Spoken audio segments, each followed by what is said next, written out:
All right, we'll get started now. I see people are still joining in, but it's great to see the participation. Good afternoon and welcome to the campus and community conversation on the role of nuclear energy in achieving our campus energy and carbon neutrality goals. I am Madhu Khanna, the Interim Director of the Institute for Sustainability, Energy and Environment, or iSEE for short, and professor in the Department of Agricultural and Consumer Economics. Today, we are here to talk about a proposal the campus has submitted for a rather large competitive contract to the US Department of Energy. If selected, it will bring a micro-nuclear reactor to campus that will create significant opportunities for research, education, and training of the next generation of nuclear scientists, as well as provide the campus with clean energy. We have invited several faculty members, the Director of Facilities and Services, and a student representative to discuss this issue. We are also delighted that Professor Susan Martinez, our Vice Chancellor for Research and Innovation, is joining us today. She will provide a campus leadership perspective on this project. iSEE is hosting this conversation with the goal of developing shared understanding with the community about this technology. We are very pleased with the strong community interest in this conversation. We had more than 300 people signed up for today's Zoom call. Thank you all for taking the time to be with us today. Before we get started, I have a few housekeeping notes. This public conversation is being recorded and will be posted on the iSEE YouTube channel. This webinar is also being streamed on iSEE's Facebook channel. All participants are muted and invisible. You will only see the speakers on your screen. There will be a Q&A box that will be open towards the end of the formal program, and I will let you know when it is open and you can enter your questions. We will be monitoring the questions and will answer them after the presentations. Next slide, please.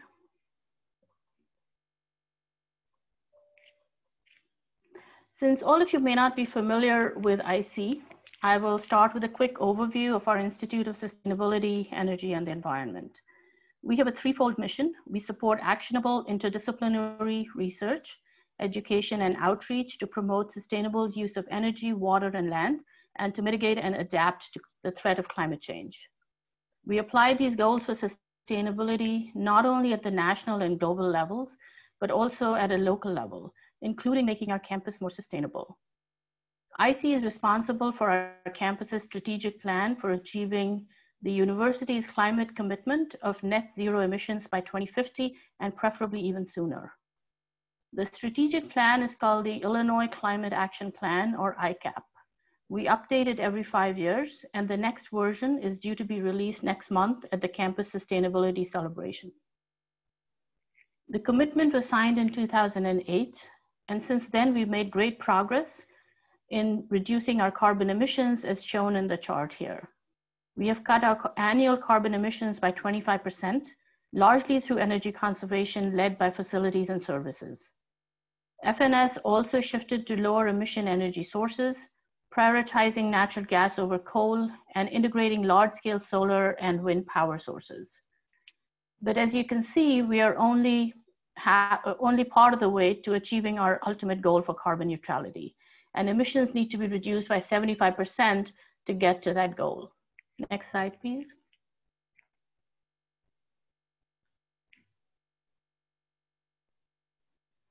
To understand the complexity of switching to clean energy on campus, it is important to distinguish between energy for electricity and energy used for heating and cooling buildings. Heating and cooling of buildings is done with steam and chilled water.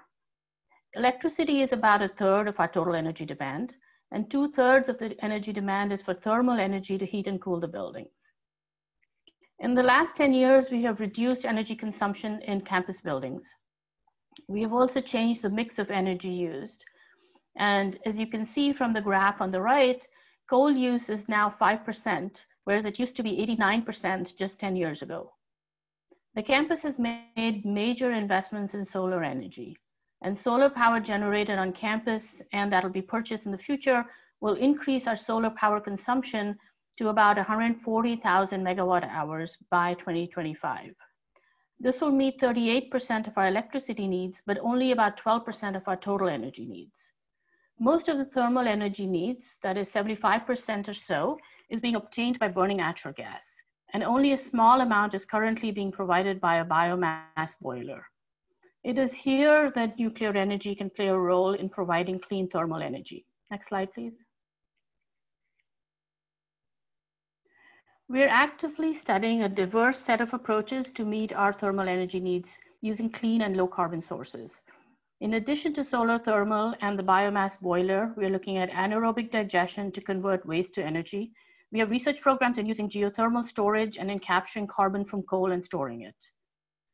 Today, we're here to discuss a research proposal to the Department of Energy to install a micro-reactor on campus. This will enable us to conduct cutting-edge research on nuclear energy and to train future scientists and industry leaders, in addition to providing clean energy to campus. As an urban university, it is extremely important for us to continue to be leaders in the development of new technologies and to see their safe applications for the benefit of society. This micro-reactor will have a capacity of 15 megawatts of thermal energy and has the potential to provide much needed clean energy to meet a portion of the steam generation needs of campus. Next slide, please.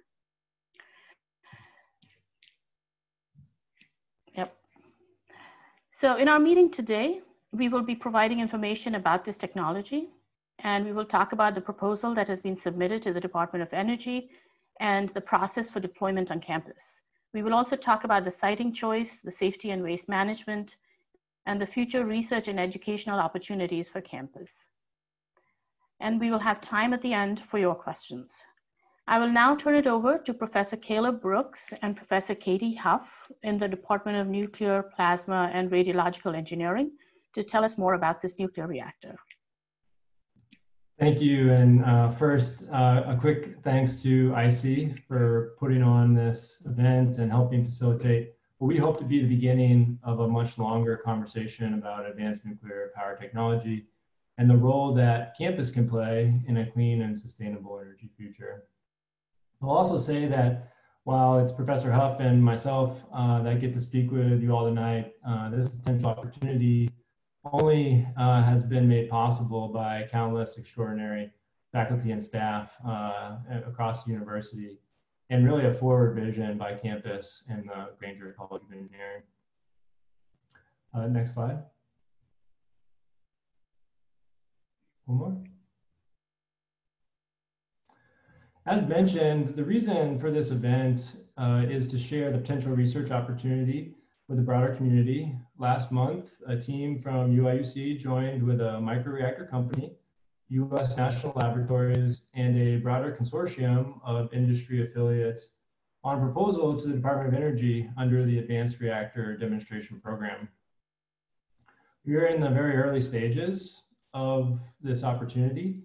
The award has not been selected by the Department of Energy yet, but it's important to the project team and a priority for campus that the broader stakeholders have an opportunity to ask questions and learn more about the research project and technology. The overall proposed budget for the submitted proposal that's under consideration is just over $100 million. And within that budget, the University of Illinois is a sub-recipient with a $44.8 million budget. Within the University of Illinois scope of work for this project is the siting analysis, site preparation, licensing, and permitting of for the university to again join dozens of campuses across the country with research and test reactors.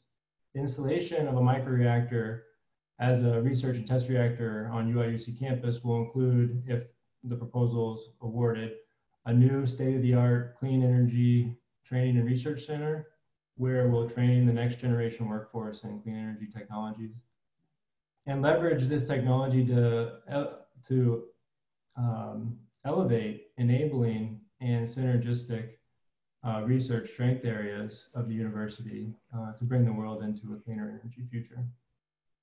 At the completion of the 6-year project period, the microreactor deployed on our campus, if awarded, would be supplied by the vendor and the lead applicant, UltraSafe Nuclear Corporation.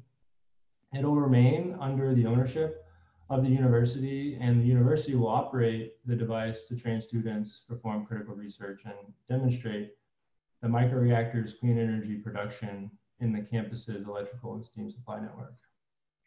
Next slide.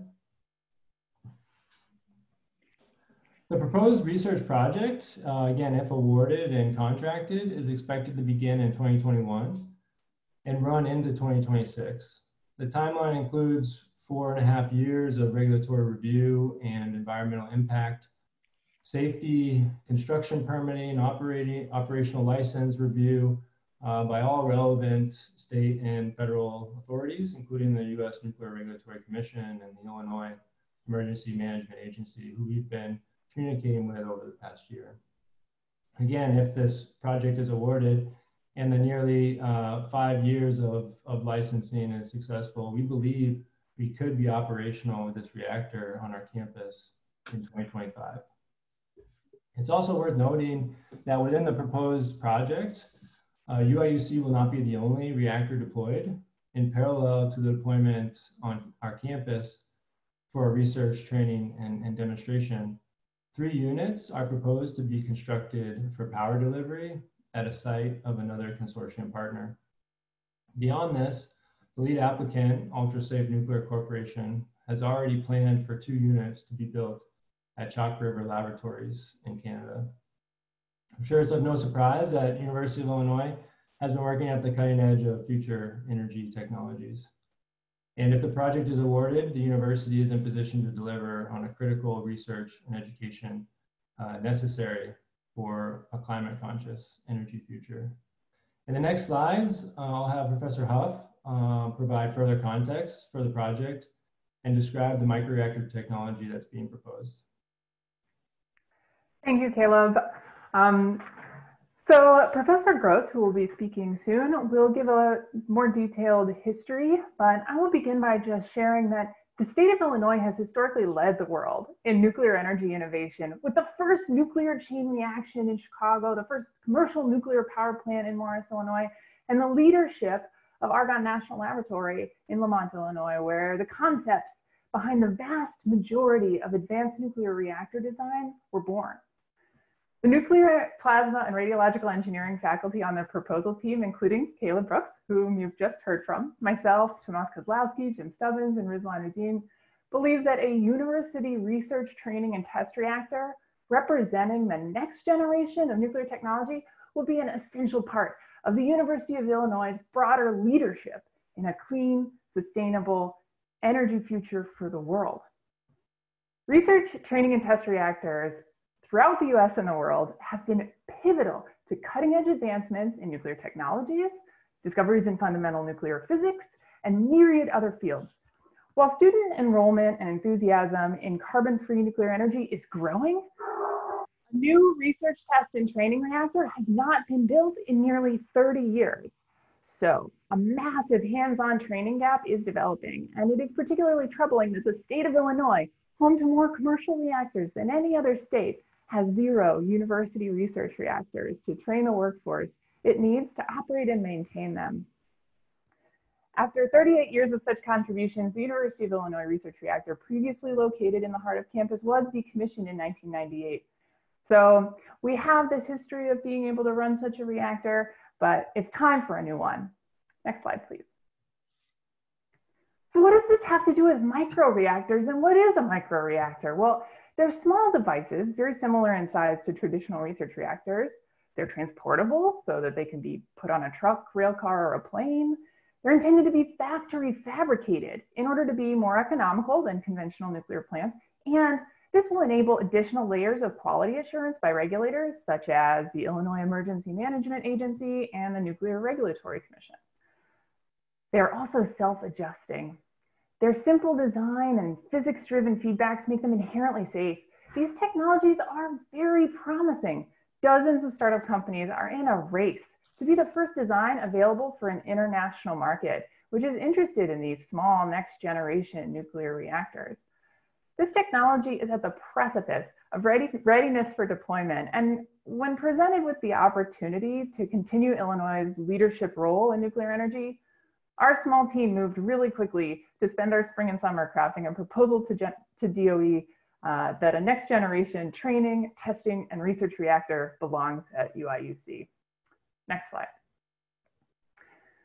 I keep using these words like next generation and advanced. But what's so advanced about advanced nuclear? What does it mean?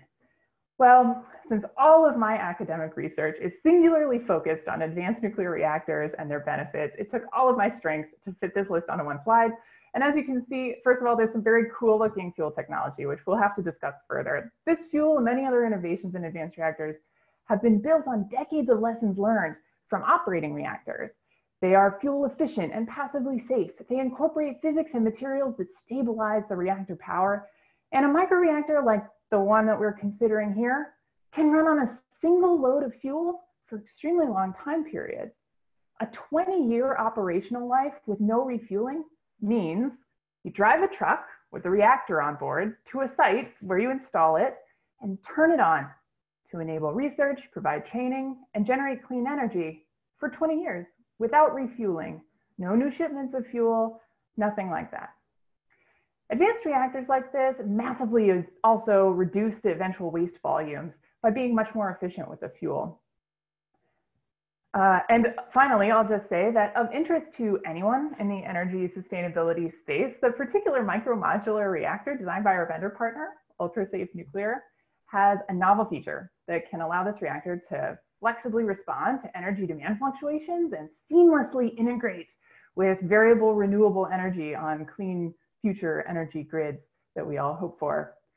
A solar salt storage tank allows thermal energy to be efficiently stored when not needed. It's coupled to the reactor, and as an alternative to fossil fuel combustion, that carbon-free high-temperature thermal energy can be used for steam, but also can be directed to high-temperature experiments of interest to many campus researchers, as well as heat-intensive processes like hydrogen production or even desalination, which would be invaluable for several areas around the world suffering from a lack of drinking water. Next slide. Now, your question might be, is it safe? Well, the ultra-safe micro-modular reactor was intentionally designed to provide walk-away safety.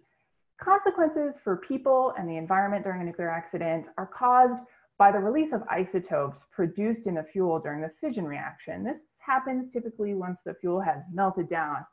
Therefore, if one can keep the fission products contained for all conceivable scenarios, people and the environment will remain safe. There are three components to keeping this material from reaching the environment: keeping the temperature controlled in any accident, removing residual heat after the reactor is shut down, and physically containing the fuel material itself, regardless of what happens. Let's talk about these three components that retain fission products in any accident scenario. Next slide.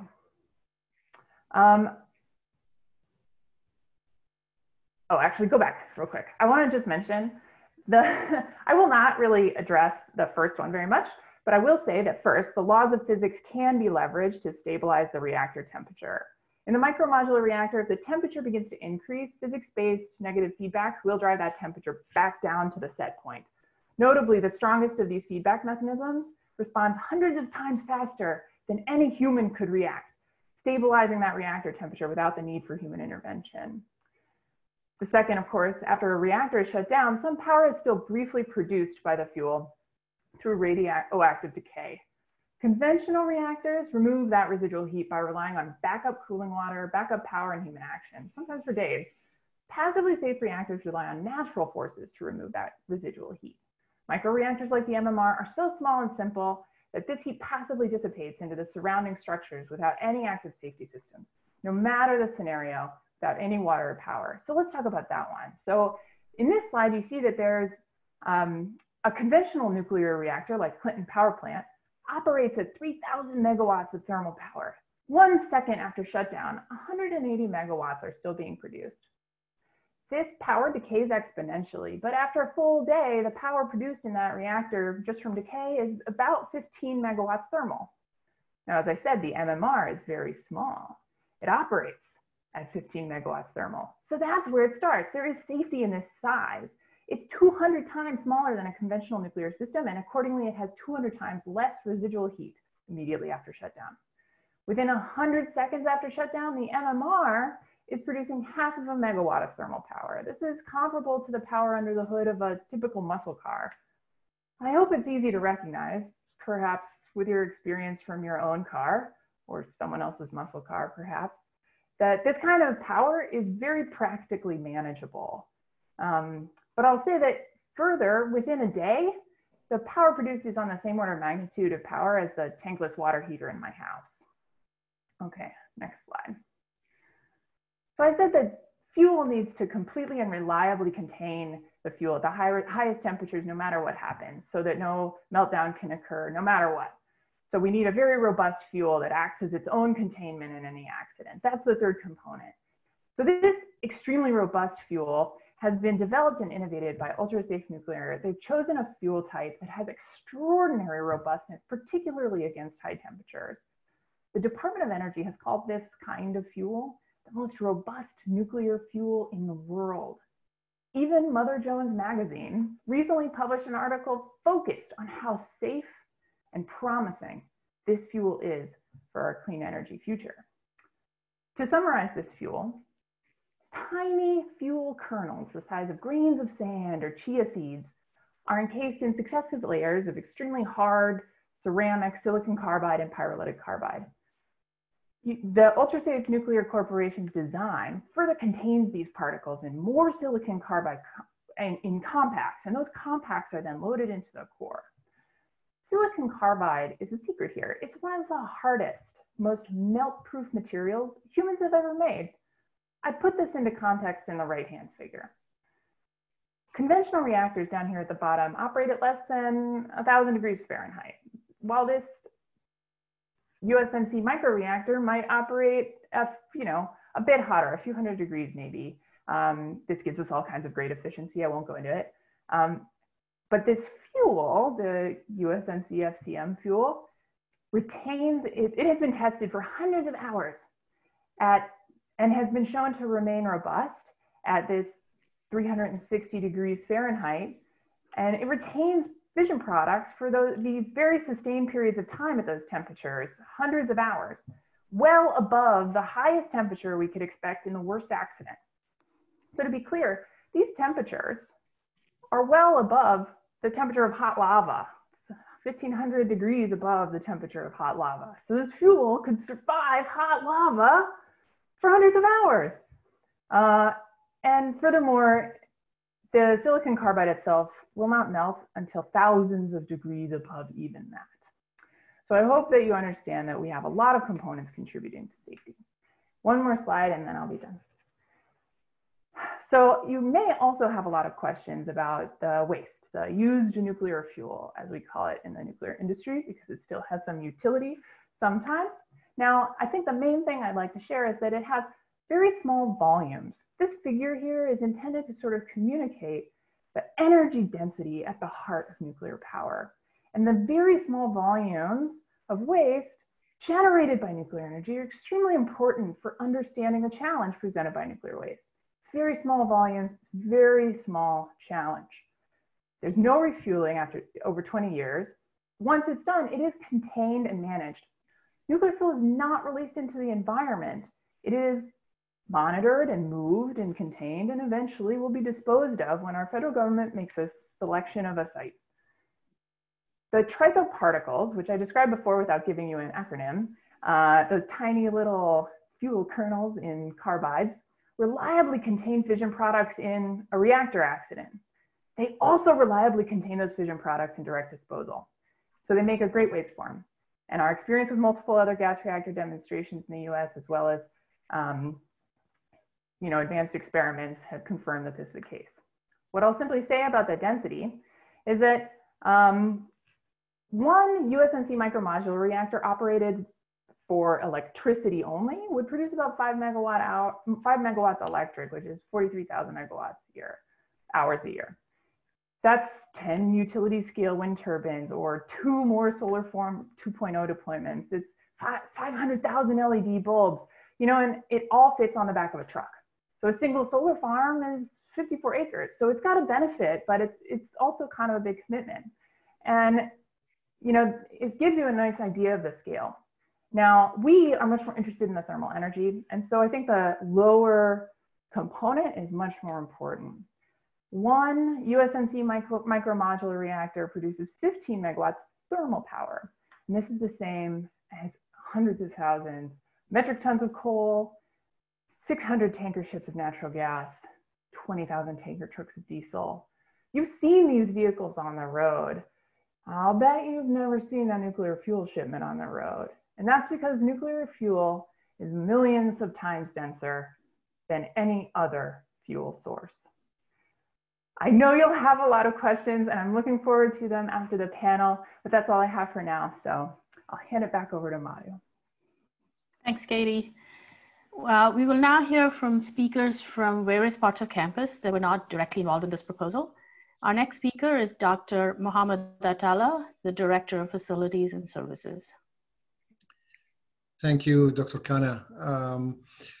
Good afternoon, everyone. We will speak briefly in the next few minutes about our energy portfolio on campus and how we serve the campus and provide energy to campus, and how the integration of the MICRO-REACTOR would benefit this energy portfolio and work for the benefit of the campus. Next slide, please. So our energy portfolio includes quite variety of some clean energy sources, and we have clean energy successes. So for wind, we do have a wind agreement that provide about 25,000 of megawatt hour per year of wind. On the energy farm on campus, we do have a biomass boiler. Geothermal as well, we have success. Facility and service is part of a geothermal coalition on campus with researchers and research centers that focus on geothermal. And for example, we are part of the Energy Piles project, which is part of the construction project of the hydro system. The campus instruction facility as well, we do have a geothermal field there, good size. The new greenhouse on the research park also have a geothermal field there. And in addition to that, in terms of solar, Solar Farm 1, which is about 20 acres just south of Windsor Road, produces about 5 megawatt or 7,000 megawatt hour per year. Currently under construction, if you drive by Curtis Road, just to the north of Curtis Road, you'd see a 50 acres piece of land where we're doing Solar Farm 2. It's planned to provide 12 megawatt or about 20,000 megawatt hour per year. And as a result, University of Illinois Urbana-Champaign is recognized as a green power partner with the Federal Environmental Protection Agency. Next slide, please. So if we look at the energy portfolio on campus, we have multiple sources for different types of energy. For electricity, for example, in this slide, it's presented by the orange colors. So as you see on the slide, we have solar, wind, and also grid electricity providing electricity to campus in addition to the power plant, to the Abbott power plant.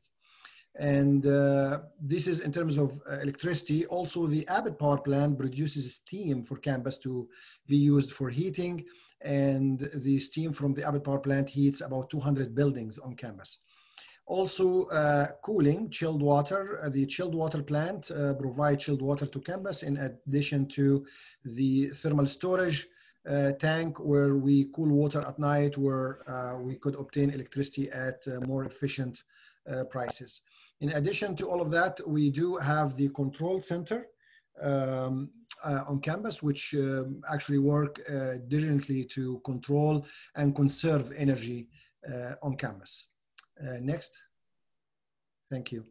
So if we add the the MICRO-REACTOR to the portfolio, that will definitely add to the portfolio of energy and will help enhance the sustainability of campus and reduce our carbon footprint, as we will see in the next slide. Next, please. So in this slide, we see the impact of the integration of this microreactor. This pie chart, you've seen that earlier, but now what you see is you see the purple part of the chart, which presents the impact of the integration of the nuclear microreactor, which will provide about 13% of the energy portfolio to campus. And the result of that, you see the bronze color, which is a natural gas, is reduced from 77.99 to 66.13% of the overall portfolio. Also, if you look at the orange part, you will see that it's reduced from 4.65 to 3.62, and this is the purchased energy from the grid. So the reactor provides, or expected to provide 13% of nuclear, which would provide about 137,000 megawatt hour per year of steam and about 12,000 megawatt hour per year of power. Another good contribution is based on the operation. We save about $2.5 million per year in saving of energy cost. And definitely, as Dr. Huff explained, the carbon footprint is decreased by about 6.3%, where we save about 27,500 tons per year of emission reduction. Next slide, please. So in terms of locations, we have two possible locations with the objective to integrate with the Abbott power plant. The first location is on the Abbott power plant grounds immediately to the north of the power plant, where we could build the reactors, the reactor support building, and also the education support center. And in there, the reactor will use, or the technology will use, the excess heat that is produced by the reactor through a heat exchanger to produce a high temperature steam. And this steam would be transported to the Abbott power plant steam networks through the blue line that you see on the screen there. And from there, steam will be transported to campus for heating, and also will be used to operate the steam turbines in order to produce electricity. And that will be another added advantage to the Abbott power plant as an international research center. The Abbott power plant is recognized as an international test center for carbon capture research. And currently, the Abbott power plant is part of a collaborative research project with the Illinois Sustainability Technology Center, which is part of the Barari Research Institute, working on a biphasic project for carbon capture for a tool of about 40 kilowatt, and also working on a second project that will start soon for about 500 kilowatt for carbon capture as well. So this project will be another collaboration with the College of Engineering in order to produce beneficial research for not only for Illinois, but for the nation. The second, next slide, please. This is the second potential site, which just across the road, across Oak Street from the Abbott power plant. And this is the Geological Survey Laboratory. And in there also, there will be some renovation for the education center, installation of the reactor and the reactor support center. And also there will be infrastructure to transport the produced steam from the reactor to across the road to the Abbott power plant. So this is a little bit of a longer route than the previous location, but those are two possible locations to integrate this initiative with the power production on campus. And thank you very much. That will be my last slide. Thanks, Mohamed. I will now invite Professor George Gross from the Department of Electrical and Computer Engineering to share his views.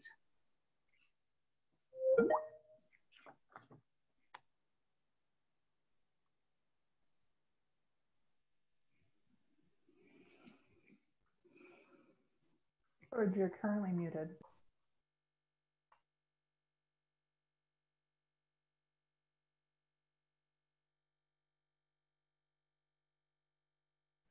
Okay, I'm mute now.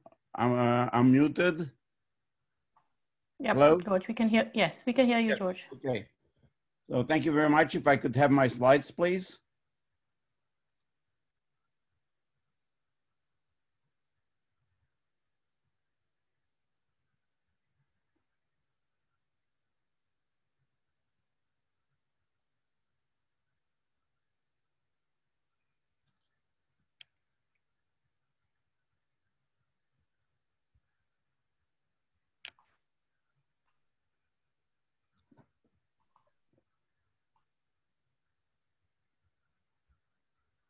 Okay.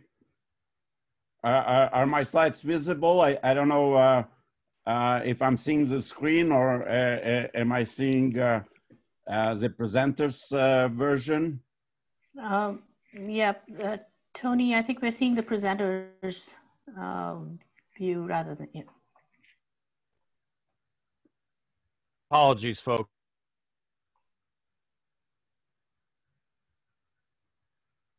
It's fine if you just advance them forward so as to reduce the amount of time we lose. Well, I'm going to give you my remarks on this very imaginative proposal, which we hope is going to be successful and bring to campus a very important new resource. It fits wonderfully as a glove on a hand in terms of the campus needs, not only in terms of training and research, but also in terms of the energy needs of the campus, because we have three parts of our utility system. One is electric, one is the steam system, because it provides all the heating and cooling on campus, and the other one is the chilled water. So the fact that the reactor can provide both steam and electricity is really a very fortuitous situation in terms of needs of the campus, and it's going to help very much with reducing the carbon footprint. What I have here for you is our electrical grid. It's a distribution grid of campus, which is connected to the Ameren system at the main substation. And you can see part of it is the Abbott plant, where we have all our generation resources. And we serve essentially on the campus. The campus constitutes essentially a microcosm of a city. We have buildings, we have residences, we have an operating theater, we have theaters, and so forth. So the kind of loads you would see in any city. 11 of them that are illustrated on what we call this one-line diagram of the system. And we are co-locating essentially, as a plan is to co-locate the nuclear microreactor next to Abbott Lab. In the next slide, I'm going to talk about the rich reactor history this university has, to which already Katy has alluded. But we have the Advanced Teaching Research Isotope General Atomics, the so-called TRIGA Mark II, which went critical on August 16, 1960. And we had this reactor operating on campus for 38 years, a very widely used facility by various science departments and engineering departments. And the work of those researchers led to a very impressive record of nuclear science and engineering contributions. The reactor was also a very, very important role on campus in terms of training our future nuclear engineers, and also served as a demonstration site because it introduced many high school students and their teachers to what nuclear power is. And we used to have, during engineering open house, always as one of our perennial favorites, to see how the microreactor operates. It worked, on the next slide, I'm going to show you that it worked for 38 years. It was shut down in 1998, and then the building was dismantled in 2012. And if you walk around campus, you can see the National Historical Landmark that was given by the American Nuclear Society to recognize the important role that this nuclear reactor that operated for 38 years in the center of campus very safely and very securely. In the next slide, what I'd like to do is just summarize what we heard as the salient features, characteristics of these microreactors. Essentially, this is not your father's Buick or Oldsmobile, very different than what we have in the industry today in terms of the nuclear technology that's used. We have an aging fleet.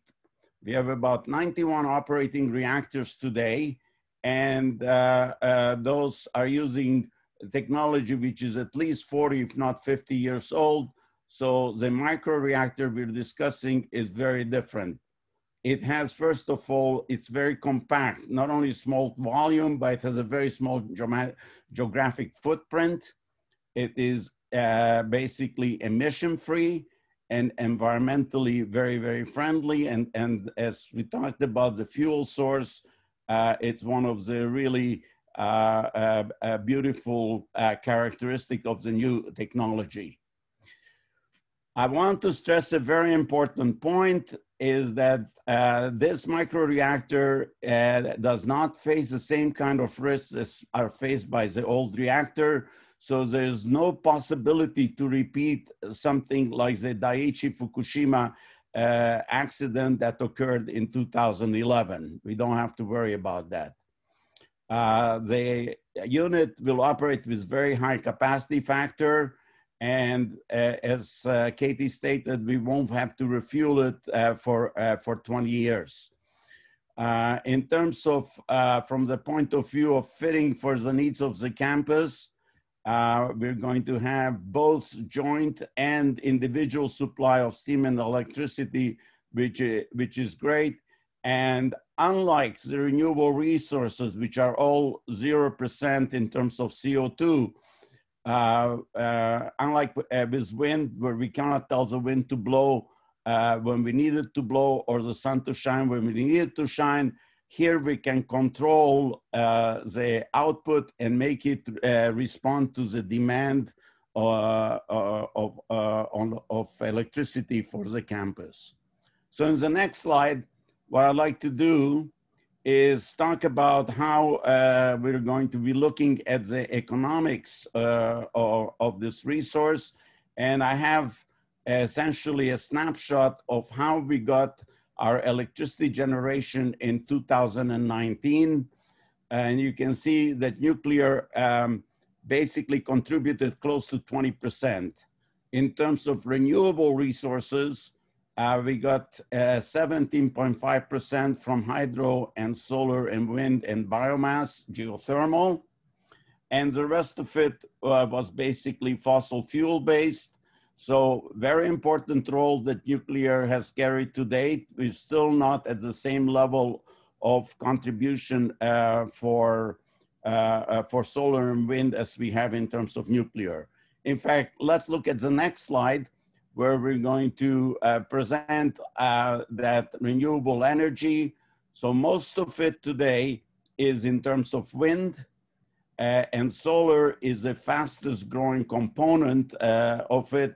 And the remainder is made up by some biomass, which is basically burning of wood and other waste products, and geothermal. So what makes solar so exciting today, if we can have the next slide, is look at the exponential price decrease of solar that has occurred. Technology improvement has been amazing.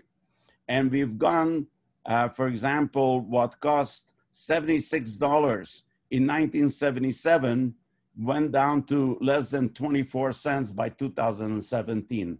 So that reduction has made essentially today solar the lowest price energy resource. Let's look at the next slide, where you'll see what we call the levelized cost of energy. a comparison of what it costs over the life of a plant to produce its electricity. And this is all for 2019. The chart that is given over here, you'll see utility scale PV is the lowest of those resources. And in fact, last year in the United States, 40% of the new capacity came from utility scale photovoltaic resources. What we have here on campus on the South Farm solar farm, and what we're going to have also in the one which is neighboring it to be operational next year. I bring to your attention the current nuclear, the old technologies that we're using in the 91 operating reactors is much, much higher compared to this. And we know the problem such energy is having to be competitive in the marketplace. So let's talk now about the economics in the next chart. And I want to stress that we're looking at the economics associated with a brand new technology. So the costs that we're going to have in the first of a kind deployment are going to be very, very different than what we're going to experience with subsequent deployments of that technology. And so far we had studies which have looked essentially at very specific deployments of this technology for remote sites like mining, and also for our national infrastructure security. So essentially military installations and also emergency response stations. So those are not applicable to campus, but we know that the costs that we're going to have to take into account what we're going to be learning through the experience of operating such a system. So we should be able to reflect how we're going to be reduce costs, because we're going to have bulk production of the fuel. So those costs are going to be lower. In terms of operations and maintenance, we're going to be learning along the way how to utilize the new technologies. And then when we start manufacturing these reactors in bulk, so in large samples, we will take advantage of economies of scale to reflect that. So the big question is the next slide, which I put down that I'm going to leave you here with, is whether we will see the type of cost reductions that we saw for the solar technology repeated in the case of this nuclear micro-reactor deployments. So I will conclude my presentation in terms of just repeating some of the key benefits that we're going to be getting from this micro-reactor deployment on campus. And these are in addition to continuing the important role that is being played in terms of training of our future engineers and scientists, and in terms of research. So the capability to have both steam and electricity is going to be very nice for campus, because it's going to reduce the carbon footprint. The fact that we have controllable, dispatchable generation output is great, because we can make up for the fact that we don't have that control with, say, solar resources. The nice environmental aspects of having emission-free and environmentally friendly steam generation and electricity production.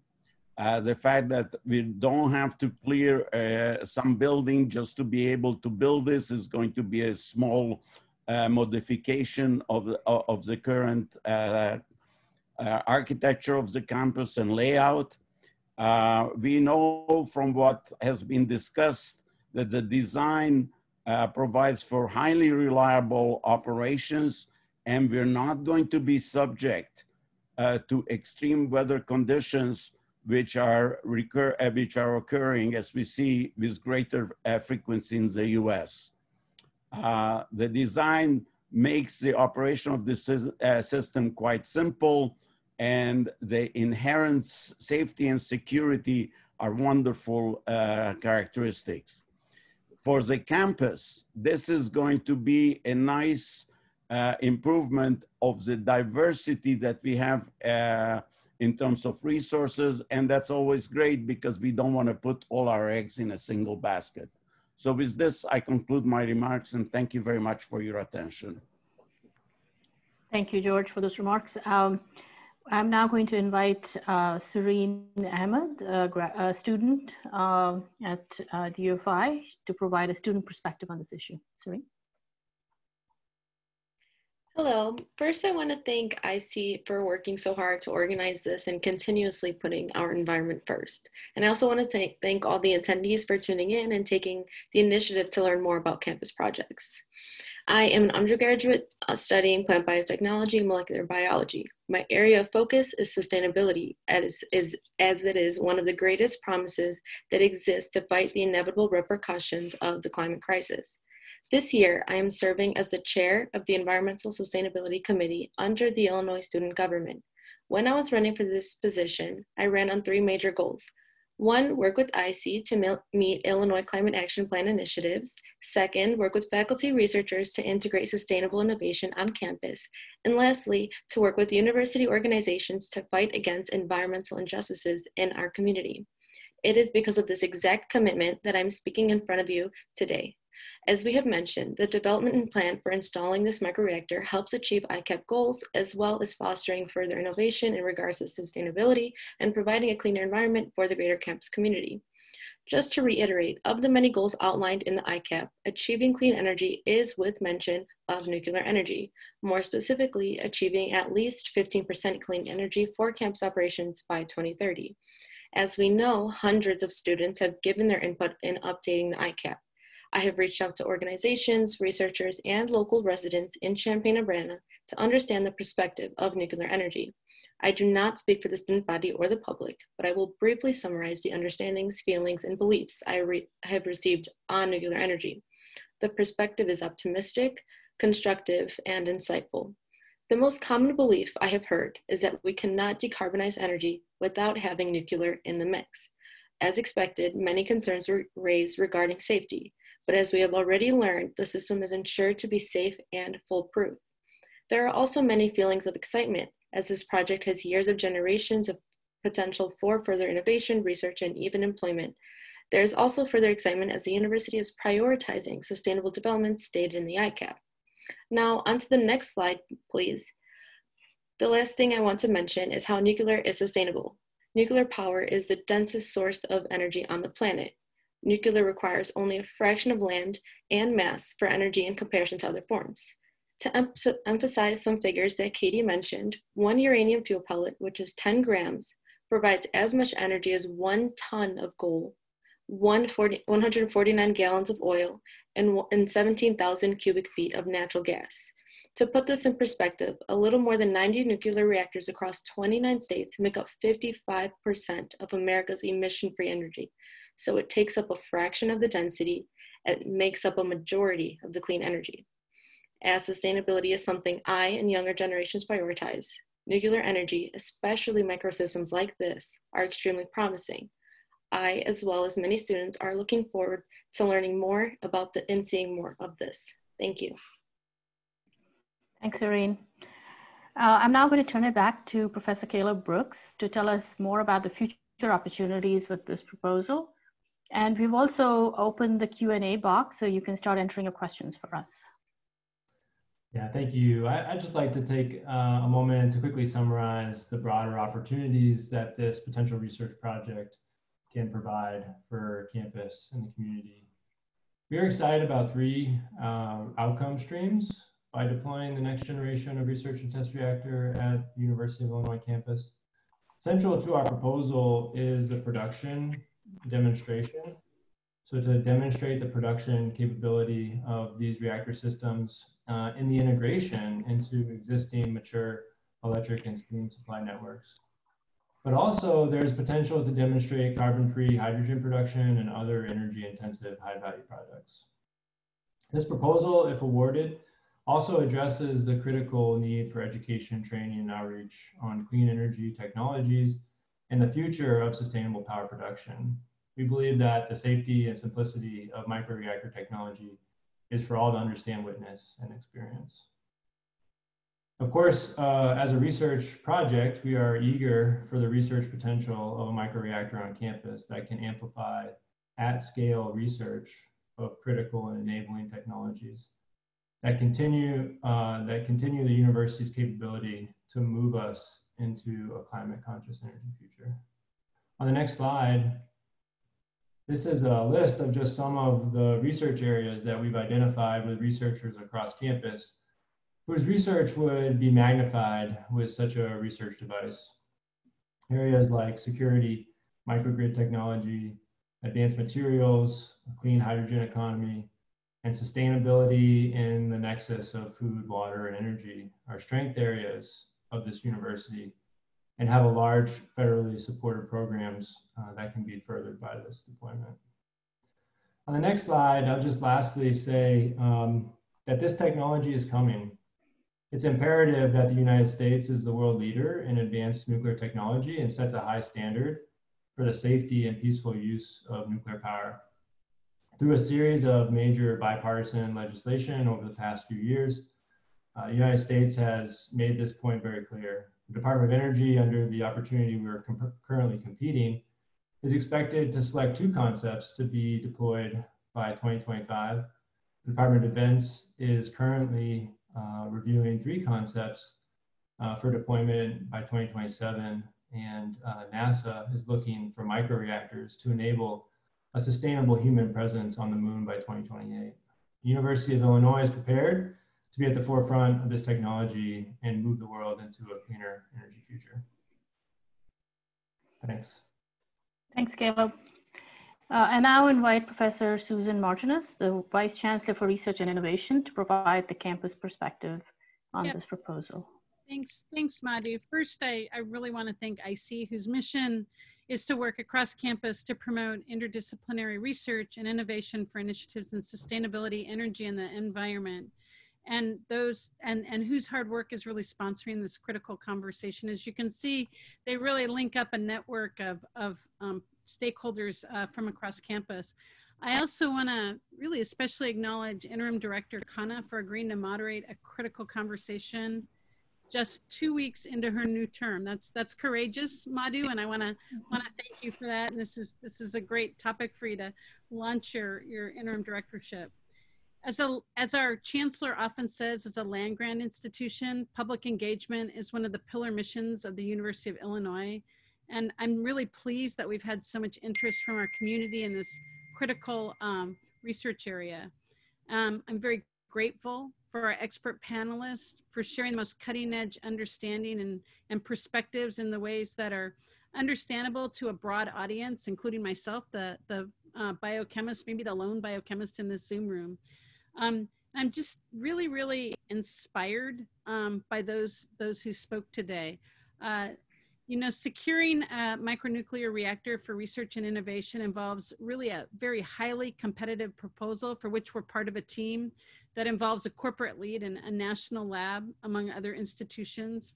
And I'm just very, very grateful to our junior faculty members, our future at the University of Illinois, Professor Brooks and Professor Huff, for pursuing such an exciting opportunity with the Department of Energy, a federal department that we have that has continually tapped our Illinois strengths. For example, many of you may have heard of our very large $115 million grant that we have in hand.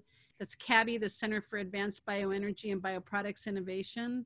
That's from the Department of Energy. And this is just another chapter that we can continue to innovate and impact the world in sustainability. This is what we do as a land-grant institution.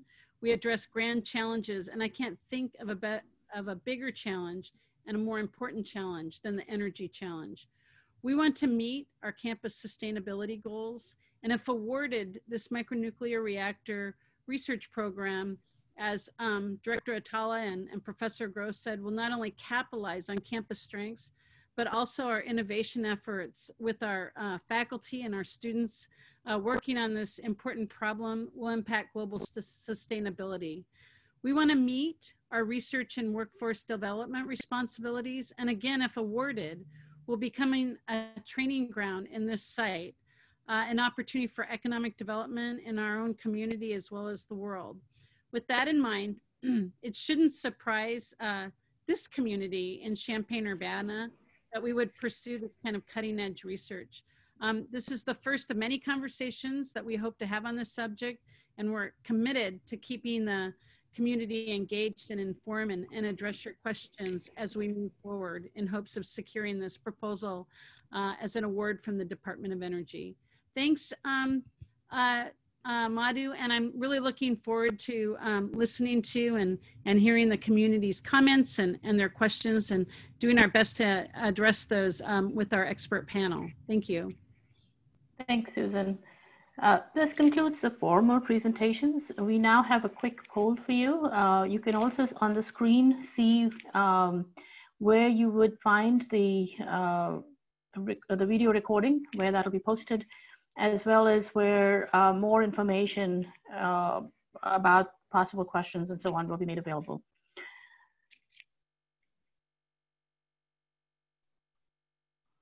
We'll just take a couple of minutes for you to submit your responses to this poll, and then we'll open it up to answering the questions that you have been posting in the question and answer box.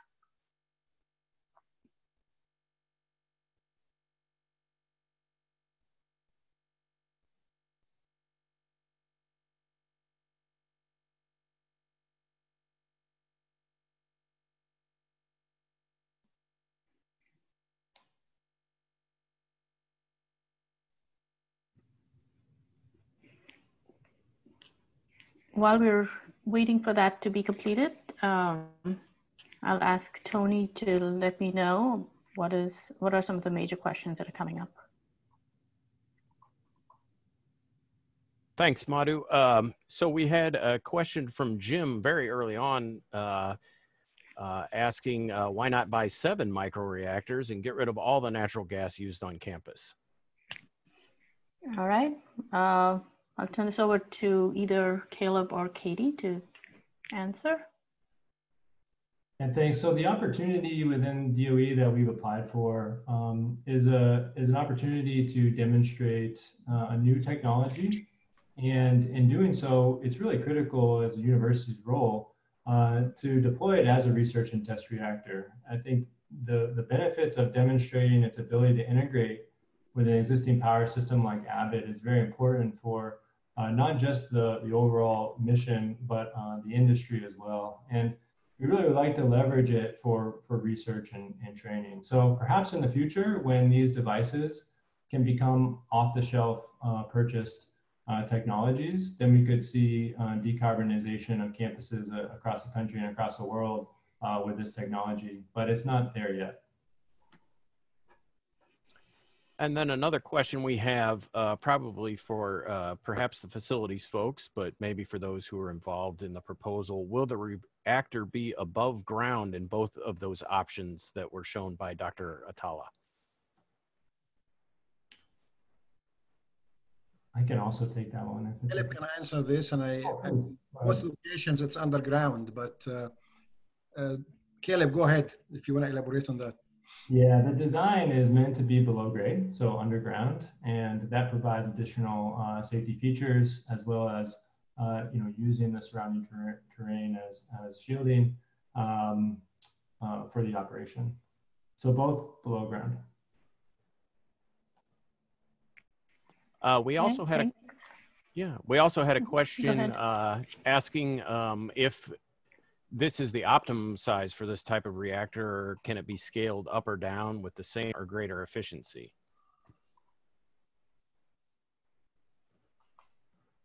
I can just share that there have been high temperature gas reactor prototypes of a variety of sizes. The Ultra Safe Nuclear Corporation has chosen this particular size for maximum safety, but there is some room for some flexibility that will be explored in the other deployment potentially for this very project. So within an order of magnitude, it won't be a very large scaling, but lots of different sizes of HTGR concepts have been deployed, but this particular reactor has been optimized for this, this sort of general order of magnitude.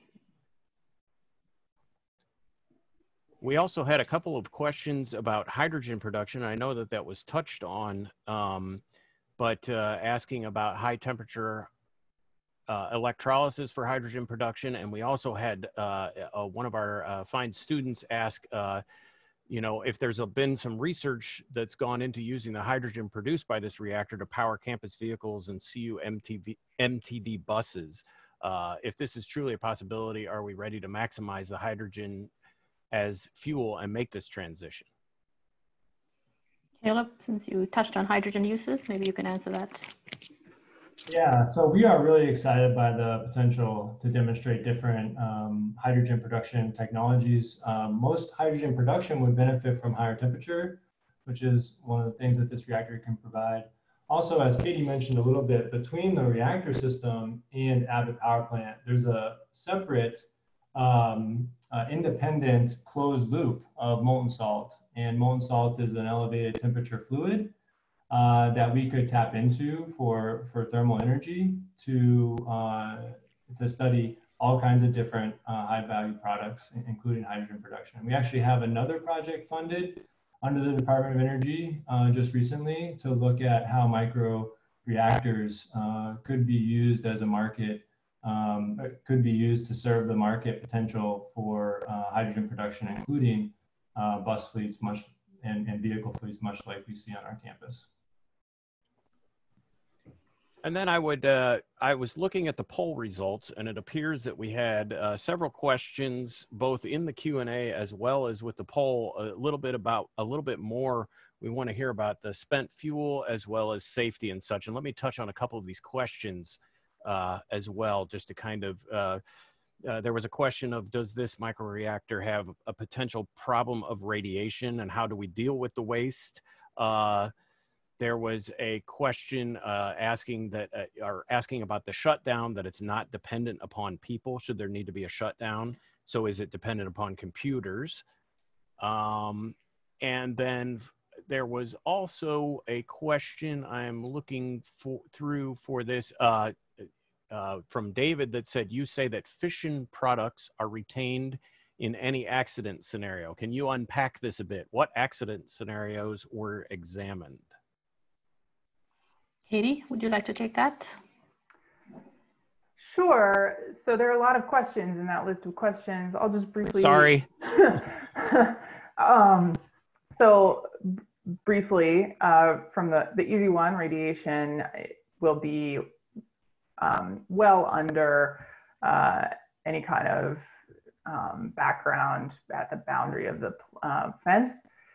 The accident scenarios, there are multitudinous standard accident scenarios for reactor evaluation, but effectively what must be done for a reactor of this size is determined by the Nuclear Regulatory Commission, which has not yet seen a license application for this device. And so all standard loss of coolant, loss of heat sink accidents are evaluated. Reactivity insertion accidents from any kind of components in the core would be evaluated. Any kind of accident transients that are within the design basis would be evaluated.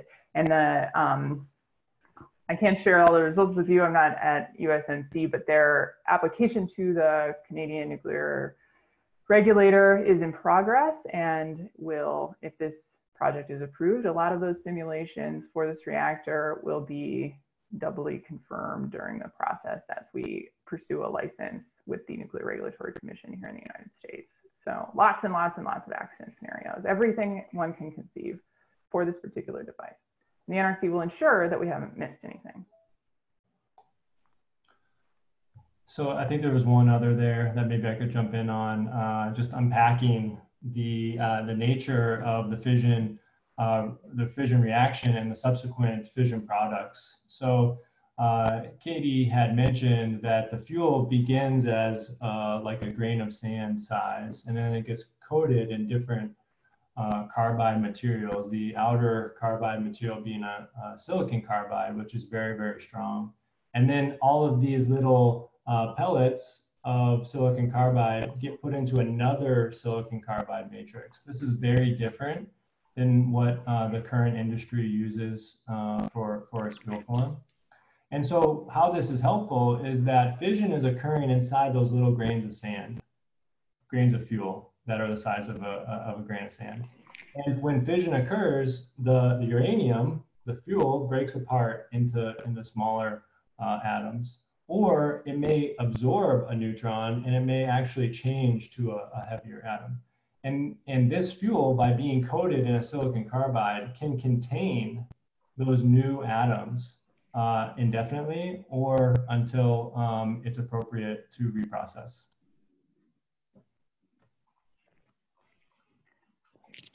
Thanks, Caleb. Let me jump to some of the other questions. And so we have a question here asking if the proposal has already been sent to the Department of Energy. And so, you know, what role can the community play now in you know, whether or not this reactor comes to campus? Does this reactor exist, or must it be developed and manufactured when all the approvals are made? So let me turn this over just for that, and then we'll get to sort of other questions after that. Caleb or Katy, this is to you. So the first question was what role can the community play? You know, it's really, yeah. Has this proposal? Yeah. So we have submitted the proposal. That was about a month ago. We put in the proposal with the partners mentioned. The lead is Ultrasafe Nuclear Corporation, and it's through the proposal process that really an idea gets formalized. And now it is under review by the Department of Energy, and if awarded, we would start a very long process, you know, 4+ years of review of the plans by many agencies, and those agencies will likely want to hear from the surrounding community, and our project team in particular would like to hear from the surrounding community. So we really do prioritize and think there's a benefit to the community as a whole, and we invite those comments. We take those comments very seriously, and we really do want this to be a technology that's not, you know, far off in some distant place, but is simple enough and safe enough to bring to the masses for you all to see and benefit and experience this clean energy technology. Thanks, Caleb. Katy, perhaps you can take the next question, which is what other universities are proposing to house and operate a mini reactor? I absolutely can. You know what, this DOE opportunity was open to universities, and we know only of one other university that has made another proposal. I'll leave it to them to reveal that in their own press release. But regarding the University of Michigan, yes, of course, they used to have a research reactor. They do not currently have one anymore, much like the University of Illinois reactor. Many reactors were shut down during a decline in student enrollments in nuclear energy. Of course, those enrollments have rebounded dramatically, and no new reactors have been built, as I said. So your question on sort of, are they pursuing one? If not, why not? Well, so some are. Some aren't, because they're not as far ahead as we are, frankly. We are really ahead of the game because we've been thinking sort of for the future, and we've been thinking really positively about nuclear energy within the department, and we've been keeping our eye on what's new and promising. You've also said, you know, wait, there was something like, does anyone else, what other universities are proposing to house and operate them? Well, I will say, in addition to the one that we know of that has also committed a competitive application to this bid, there are some lovely guests here from even another university who have expressed an interest in potentially following our lead if we do this successfully. So I'm happy to have those individuals here. You know who you are. So thank you for joining us. Thanks, Katy. Let me ask Mohamed, to address the next question, since I'm sure you spend a lot of time looking at alternatives for renewable energy for campus. And so the question here is, with the amount of money the university is spending on this project, could they have instead invested this in some other renewable energy source to provide a greater reduction of its carbon content? Good. Thank you, Dr. Khanna. Yes, absolutely. The university is already have very comprehensive programs for energy conservation and for renewables. So in terms of renewable, as we explained earlier, we are investing in Solar Farm 2, which currently under construction and will provide 25,000 megawatt hour per year. And also we are studying a virtual power purchase agreement to buy an additional 90,000 megawatt hour as well. Now, solar, what we should say, solar provide electrical, and this project in particular, we're talking about steam thermal provision. So it's different forms of energy conservation or renewable, but I should also say another aspects of conservation. We are funding a $32 million energy performance contract project that is currently working, and this year we budgeted another $10 million for conservation of work. And the idea is we can't conserve really into zero. So, you know, at a certain point, the philosophy, the policy should allow us to be able to have multiple sources of energy. Thank you. Yep. Thanks, Mohamed. And I guess I would just add to that, you know, one of the areas where we have a long way to go in reducing our carbon footprint is finding renewable sources of steam generation. And so this is one of those you know, diverse options that we will be pursuing. And, you know, we are actively studying other options currently. Katy and Caleb, there's another question here about whether, you know, it is possible to provide a copy of the proposal and, you know, or not. And if not, why not? Yeah, we really look forward to disseminating in a very transparent way all that has been proposed with the DOE. We're working closely with our partners. We are not the lead on the application, so we have to be careful and we have to respect our partners. But together we are very much committed to full transparency in what was proposed and in the technology. We've set up a website that's on the screen there. As we get more details that we can share, we'll put it on that website. And again, please feel free to ask us questions here, but also on that website as well. We look forward to addressing them. Thanks. There's a different type of question here, which is concerned that having this proliferation of nuclear energy and a large amount of spent radioactive fuel can make us susceptible to terrorist attacks. Why are you so confident that the spent radiation and terrorism risks are minimal if this proliferation occurs? I would love to take that answer. What a great question. I love it. There's a lot of reasons. So one, we talked about those trace particles and all that silicon carbide. It's very hard to get the fuel back out of that for all the reasons that it's good for keeping it in. So it's actually not very attractive to weapons proliferator. Your question about terrorism, however, is well taken. One of the major advantages of being able to put such a device underground is that it's extremely impact resistant and would not suffer damage in like any appreciable form in the event of an aircraft impact. And furthermore, any approach that we take will have to comply with all NRC security regulations for university research reactors, all of which in those cases are actually above ground. So frankly, we'll be doing much better than any current reactor that we're sort of, that we would otherwise consider for a research reactor. And all of those are extremely safe and secure already. So, you know, let me just reassure you that there's no concern here and all of it is underground, which is very helpful. Thanks, Katie. To the next question over to Susan. What are the top 3 reasons why citizens in Champaign-Urbana should be behind and even excited about having the microreactor?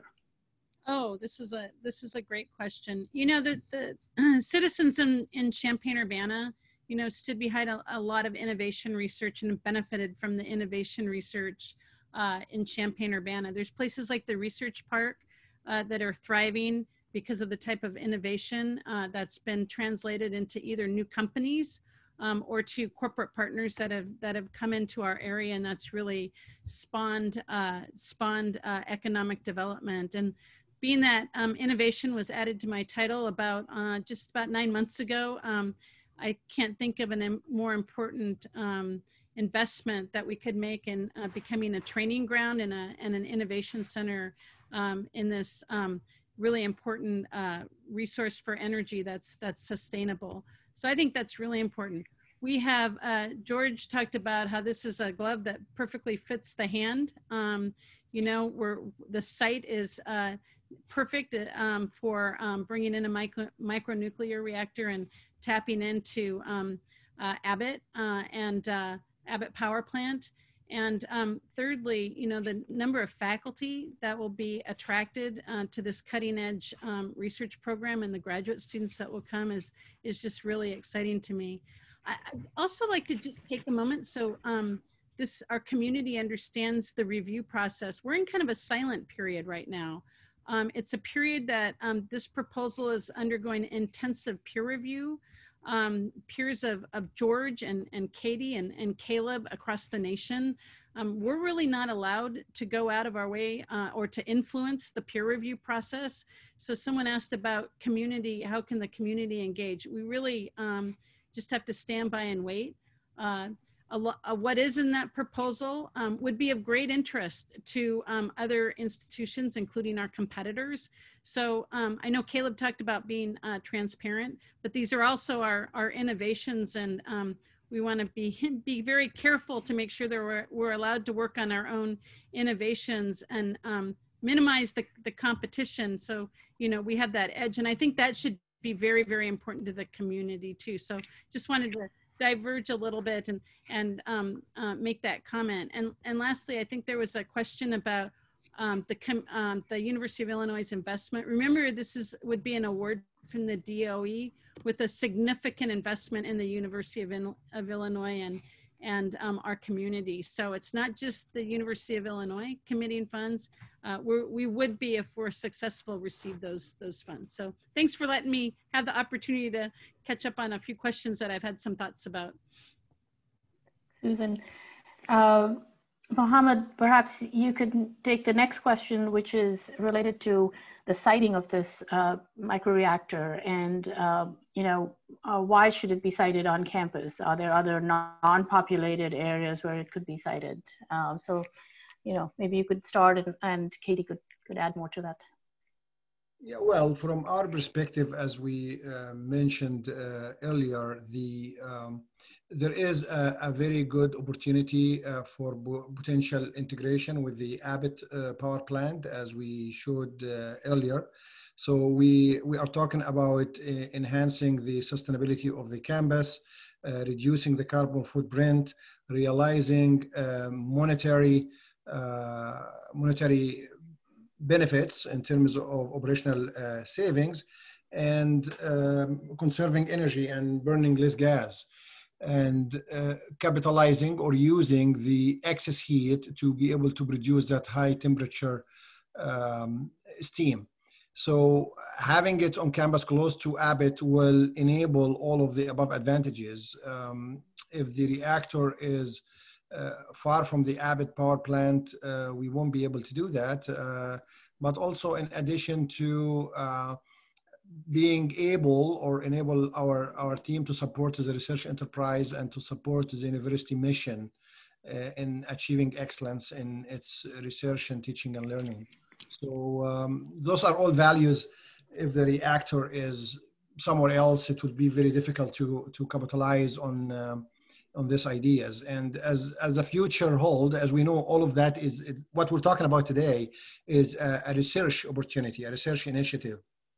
And if it's successful and we're able to operationalize it, then, you know, it's again, its presence on campus provide another advantage for training, and people become familiar with the new technology and its application and how to apply it in a safe manner. Thank you. Dr. Huff, if you wish to add to this. Oh, no, you've said it perfectly. I'll just say that I think that also answers the lengthy and historically pretty accurate comment from one of our first questioners about whether or not it would be feasible to locate this at Clinton nuclear power plant and just pipe the steam in our vague direction. Sorry to say, it's too far away, too lossy, and would be exceptionally expensive to do so. So good idea. Sorry to say it won't work for all the reasons Mohamed just discussed. I will maybe just ask if Serene would like to comment on location a little bit. You know, Serene, as a student member, has been asking lots of questions about folks' opinions. And I think, you know, maybe she could have some comment on the benefits, you know, tours of a nuclear reactor and some of the downsides, concerns that students might have. Thank you for addressing that. We did get a lot of comments about where the location is, and I think many students are excited that it is close to Abbott rather than closer to campus. So I think that's worth mentioning. I'm blanking, but I can't think of anything off the top of my head. Okay, thanks, Serene. Yeah. Go ahead, Caleb. Yeah. Research and test reactors are on campuses across the country, as we've seen. And just like our trigger reactor, which was really in the heart of campus, there's quite a bit of precedent for universities to be an owner and an operator of small nuclear reactors right on college campuses. Thanks, Caleb. We have time for, we'll just take one more question. I know there are many questions here that we will not have time to get to, but we will go through those and provide answers to them on and post them on the website that is listed here. But just maybe a last question on related to storage of the spent fuel. Where would that be after this is over? What would be the final storage place? So as a research and test reactor, we are proposing to be treated just like every other research and test reactor on university campuses.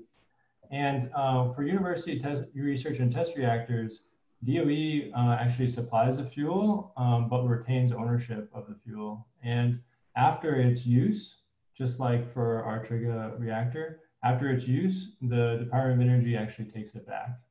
And so we never own or have the responsibility for the long-term storage of the fuel on campus. Okay, thanks, Caleb. So we are reaching the end of our allotted time, and I know that there's been a lot of interest. There's a number of questions here, and you know, unfortunately, we'll not be able to get to them right now, but we will be posting them. There is a frequently asked questions list that is being developed, and it will be posted on the nuclear@illinois.edu. So please look out for that. I would like to take this moment to thank all our community participants for joining us for this conversation, and also some of the community leaders who've joined us, including the Champaign Mayor Finan, as well as the Champaign Council Member Alicia Beck, who watched this via the live stream on Facebook. I'd like to thank all our panelists who have taken the time and been here to answer, to provide this perspective, as well as to answer the questions. So thank you all for participating today, and we will hope to see you at future meetings that'll take place on this topic.